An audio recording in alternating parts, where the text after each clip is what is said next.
Compact crossovers are a hot segment right now, and Acura certainly knows this, with the current generation becoming the company's best seller. So what about the all-new version? Well, Acura says they have targeted the best from Europe with this all-new RDX, and today I'm just outside of Vancouver, Canada in Whistler, and where they've assembled the top European competitors, the new Q5, Mercedes GLC, Bmw X3, and then of course the Volvo XC60. So in this separate video, I'm going to be showing you guys how the RDX stacks up against its European rivals.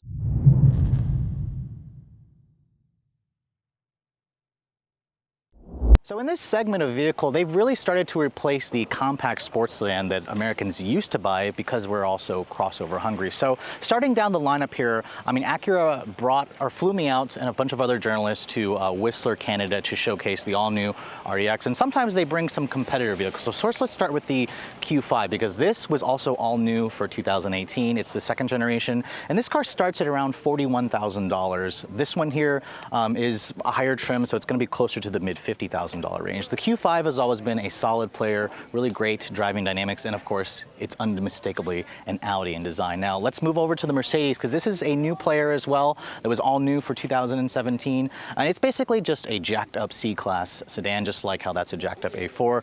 Very traditional Mercedes design elements here. The one thing about the Mercedes, halogen headlights are standard. This one has the optional LEDs. Audi makes the bi-xenons as standard and then gives you LEDs as optional. This car again starts in the $40,000 range, around $41,000 to start for a base model, but you'd be hard pressed to find one. This one here is most likely in the mid $50,000 range sticker price. Moving over to the BMW X3, this is all new for 2018 as well. This is the third generation. Now the X3 was kind of the starter in this segment. It started it all. The RDX was following up just a couple of years after the X3. And this new one, you have to look at it, or when you look at it, it barely looks new. That's the kind of the thing with all the Germans. They don't look a lot different from their predecessors. You have the twin kidney grille. BMW makes LED headlights as standard as well. And overall, it's a very clean design that I think will age well. Now, my personal favorite in this segment was actually the Volvo XC60 when I tested the T8 model. This one is the more reasonable T5. Again, it starts at around $41,000.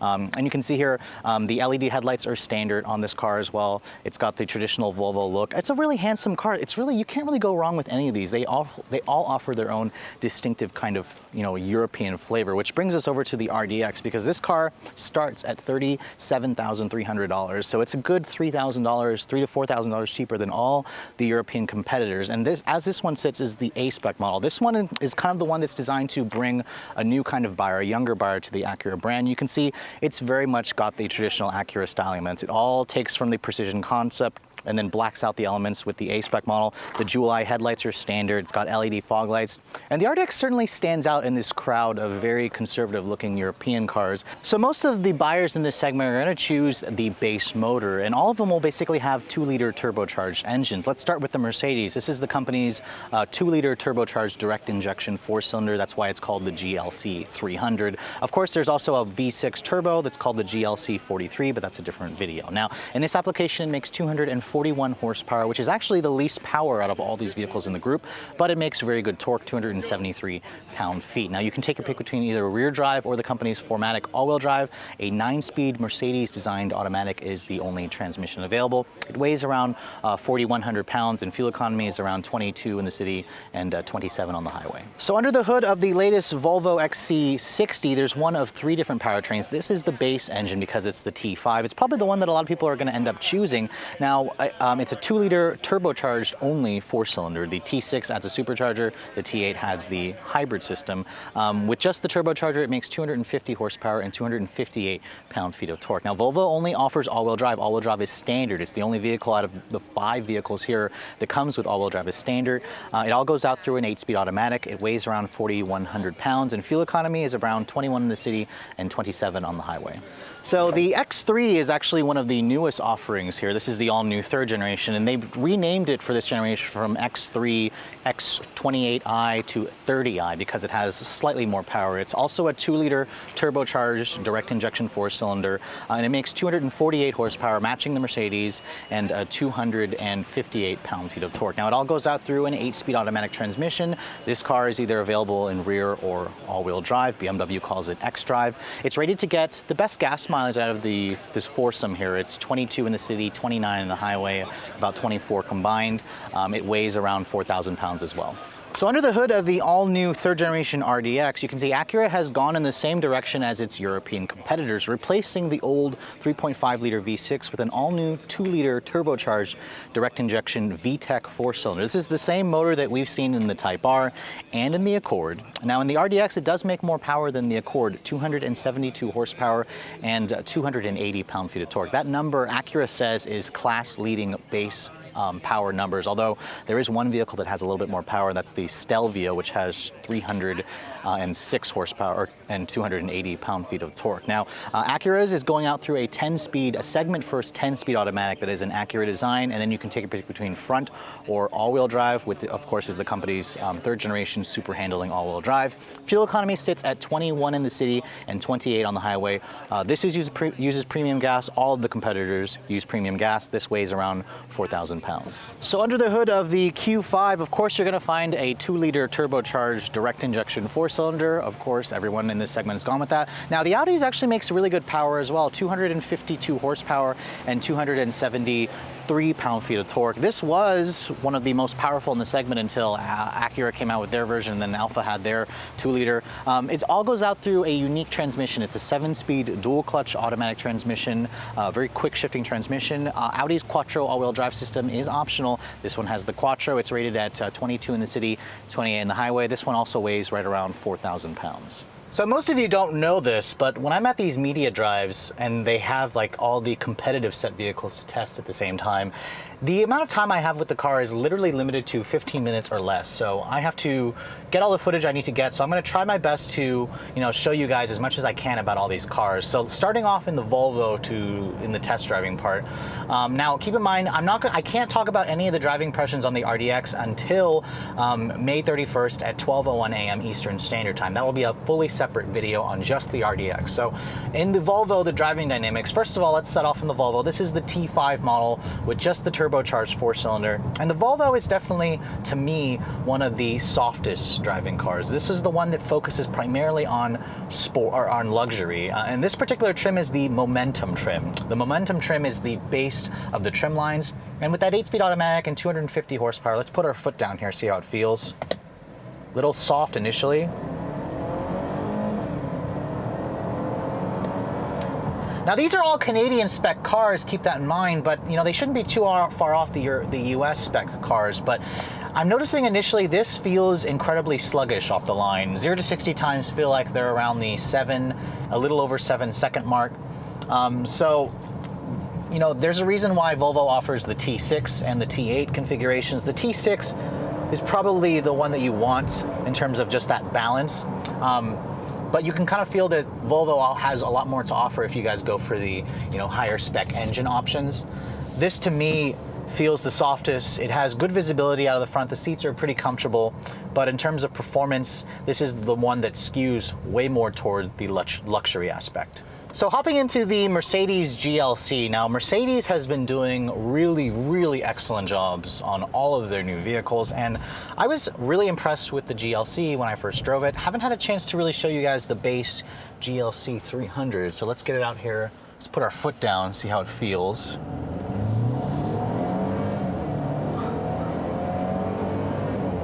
So instantly this feels so much quicker than the Volvo that I just got out of. Now I'm going to try to keep this in order as possible. So I drove the Volvo first, now I'm into the GLC Mercedes, and this car feels small. It feels like a sedan that's just kind of jacked up. The visibility in here is also relatively good, aside from the big pillars here, but I kind of just feel more cozy in this car.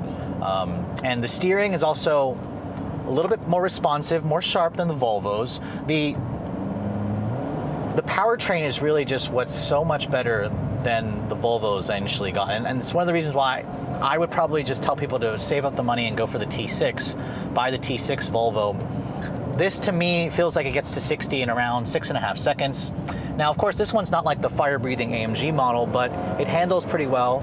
The engine is torquey, doesn't have too much turbo lag. It's also a little uninspiring sounding, but most vehicles in this segment don't make much in terms of a noise. But overall, I think the Mercedes has that solid, German luxury feel, kind of a middle ground between sportiness and luxuriness, which is one of the reasons why this sells extremely well.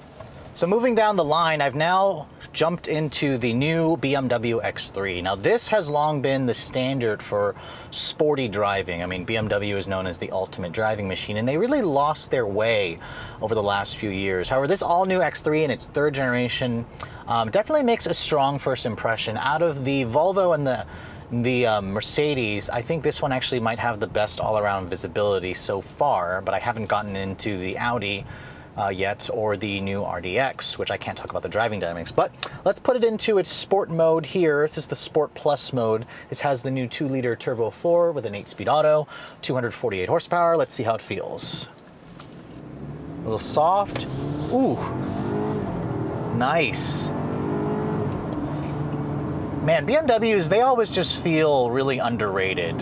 And this car's chassis definitely is really, really stiff feeling. Now, it's not stiff and uncomfortable, just really solid feeling. BMW has really been making hard strides to bring their cars back to that fun to drive level that we all know and love BMWs for.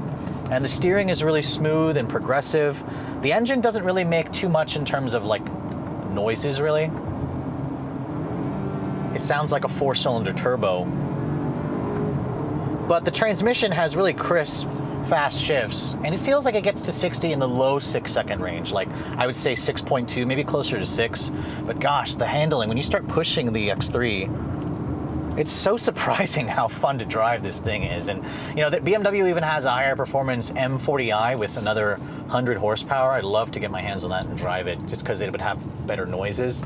But the seats are comfortable. The interior, while it's typical BMW, a little bit on the dark side, I think it's really a strong choice, and there's a reason why so many people, you know, buy these things, but it's going to make the choice even harder when you guys are trying to buy a car like in this segment. So last but not least of the European competitors that I'm driving today, we're stepping into the Audi Q5, which has also been a huge favorite in the segment. This is Audi's top-selling vehicle in the States and pretty much globally, and this all-new second generation has been highly anticipated. I showed you guys an SQ5. I loved it.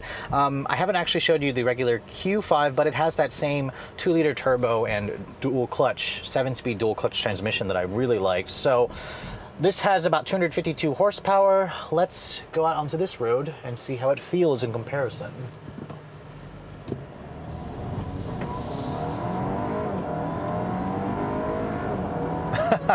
So the Audi's transmission for me is the most performance focused. I mean, it's a dual clutch. It's the only dual clutch in the segment, really. And the Audi's engine also feels underrated. This is a quick feeling car. It'll get to 60 in just under 6 seconds, about 5.9 from what Audi estimates. And Audi has really been working hard on improving the overall dynamics of this car. It's one of the quietest in the segment. Its visibility is kind of mid-pack. The hood is nice and low. This pillar here is relatively thin. But really, it's an easy car to drive that has, you know, a great viewpoint. The seat sits you nice up and high. Not the most comfortable seat in the segment, but really I'm impressed with how buttoned down, solid, and quiet it feels. It's a really smooth, refined car, and there's a reason why it's one of Audi's top sellers. Now, in terms of the sporty factor, this vehicle is relatively sporty. This isn't even the fully like loaded SQ model, which is wonderful, but let's go from a stop here. A little bit of lag.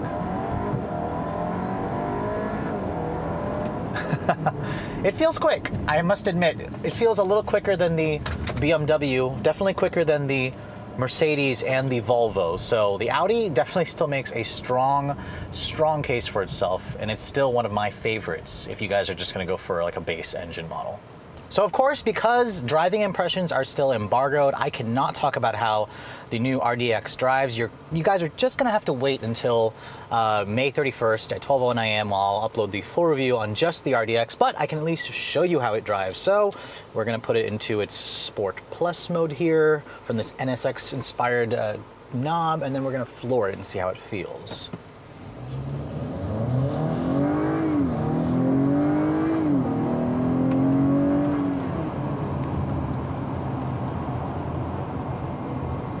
This is really weird for me. I'm trying to keep a straight face here, but I'm not going to talk about how it drives at all. Try another acceleration run here from a stop.